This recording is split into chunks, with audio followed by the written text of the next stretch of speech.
What's cooking, folks? Vermillion Phoenix here, and today we're jumping into some more Orcs Must Die Unchained. This time we're heading into the Midnight Market with Temper. Now, I'm coming back off of being, pretty sick, so I apologize, but my voice may sound a little bit weird, and may have some issues with my breathing for a little bit, but shouldn't be too bad, hopefully. If not, I can edit it out in post. But, yeah, this is a Wuxing map. It's not particularly problematic, but the Wuxing are characterized by their main soldiers having magical resistance to pretty much everything, so you want to bring a lot of physical damage. However, there are a significant number of issues with the way that the map is set up, such as no floors on the left side,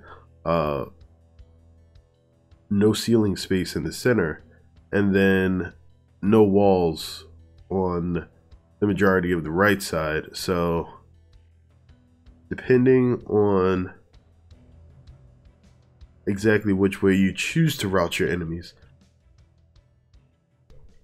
you will need to bring a trap setup that is good at clearing them out from any particular location. So I generally like to route right, and because of that, I'm not going to focus too much on wall traps, but either arrow walls or a wall bleed are usually a good choice. You're not going to place a lot of them.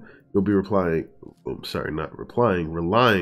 mostly on floor traps here. So these should be pretty solid for what I need. Go ahead and get this started. The sooner we get started, the sooner this is over with. Alright. So, enemies start off on the left side on this map. Generally want to prevent them from being able to run directly at your rift, with you being able to place almost no traps here. If you do decide to place a few things, this spot looks mighty fine. Wall and ceiling traps will be your go-tos here.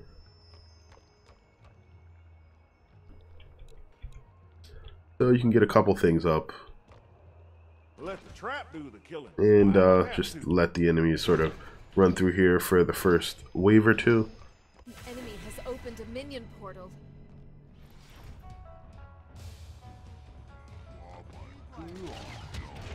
Ooh. The archers for the Wuxing fire are basically fireworks. They explode and cover a pretty large area, so they can hit you behind things, and if you're fighting in any proximity to your barricades, they may wind up taking some collateral damage, so you do want to be careful there. This will protect our rift. Okay. You just get that HP back while I have the opportunity.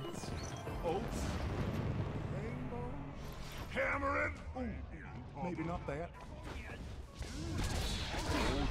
Summon those while I got the rage before it burns out.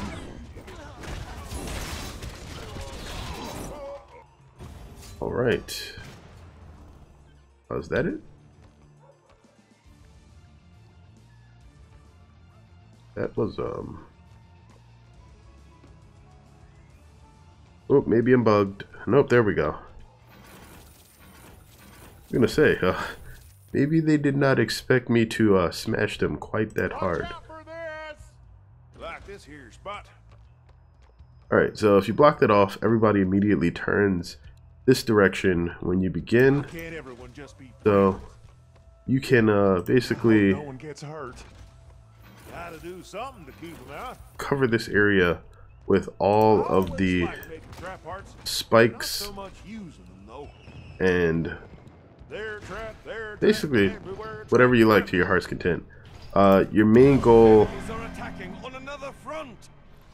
will be keeping the elementals that pop up here, earth elementals specifically, at bay, because they can get buffed by the pandas, and that makes them very, very dangerous in general at being able to get through whatever you're setting up here.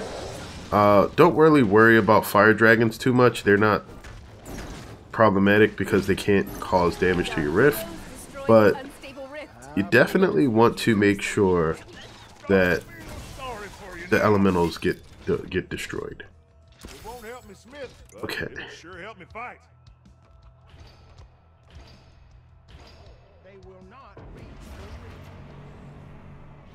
No, let's do it this way. Keep the rib safe. Everyone be careful. Alright, another batch of very unruly elementals there. We're not going to use that many slows because the map itself is pretty small actually. The issue is just that you're dealing with 3 lanes that are all trying to approach the... I'll let the Guardian deal with what he can. You have the 3 gates. I'll just leave it here. And they're all basically trying to get through here. Look out! Our defenses have been breached again.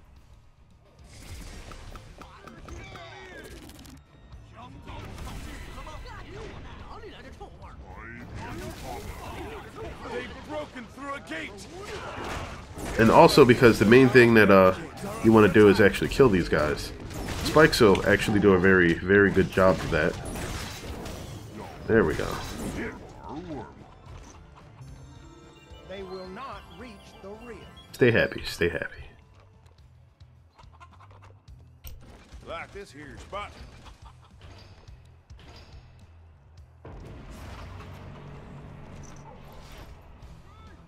Everyone be careful. Rising above the herd. Alright, so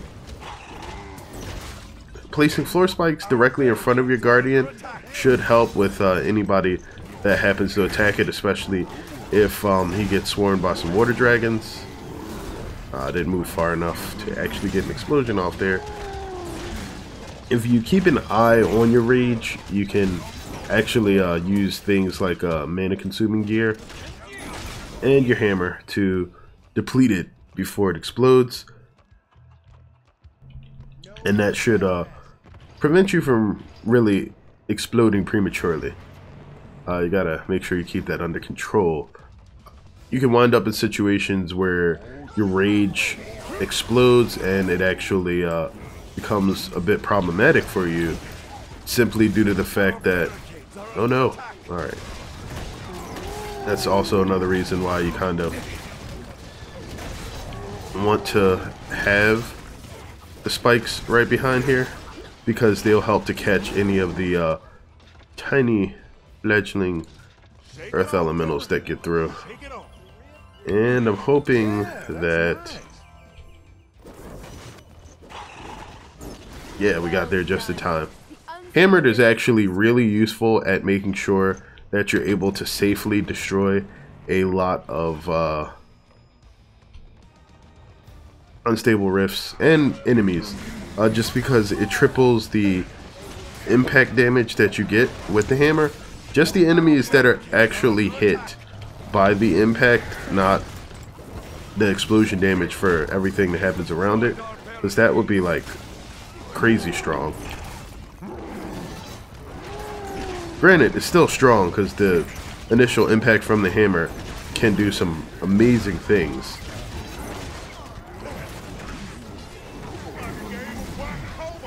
Alright. If I'm going to let the Guardian handle that giant, I need to basically be able to take care of everything else on my own, which you basically did. Watch out for this.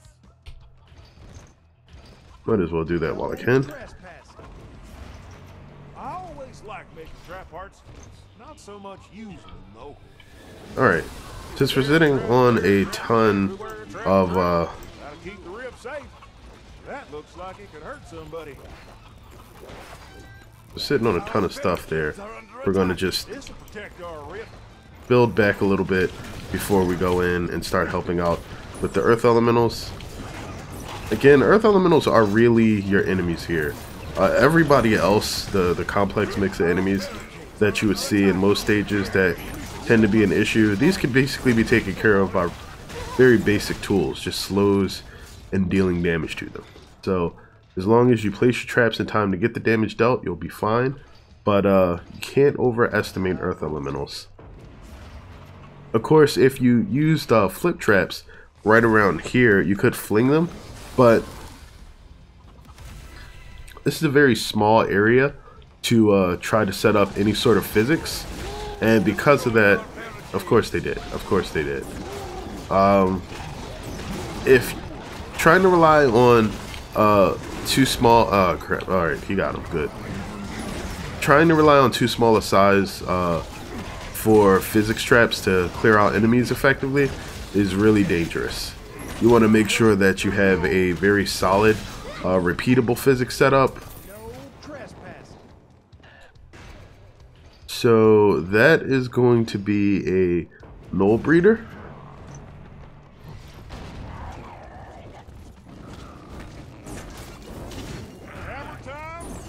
All right, and I don't have. Yep. Watch out! An unstable rift is opening. Get to it and destroy it. Alright, these guys are slow enough. We don't have our elementals being rushed from the center gate, so I'm gonna take my time with that.